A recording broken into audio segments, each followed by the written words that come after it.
صلی اللہ علیہ وسلم نے صحابہ کرام رضوان اللہ تعالیٰ علیہم اجمعین کے سامنے خطاب فرماتے ہوئے ارشاد فرمایا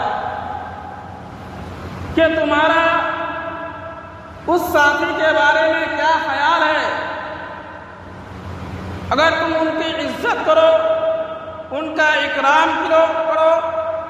ان کو عمدہ کھانا کھلاؤ، عمدہ لباس پہناؤ، تو وہ تمہیں بلا اور مصیبت میں ڈھکیل دیتا ہے، تمہارے اوپر مصیبتیں لاتا ہے، تمہارے اوپر بلاؤں کو مسلط کر دیتا ہے، تمہیں ذلیل کر دیتا ہے، تمہیں رسوا کر دیتا ہے۔ لیکن اگر تم اس کو دھتکار دو، تم اس کو ننگا کر دو، اس پر دباؤ ڈالو، اس کی تعظیم نہ کرو، اس کا اکرام نہ کرو،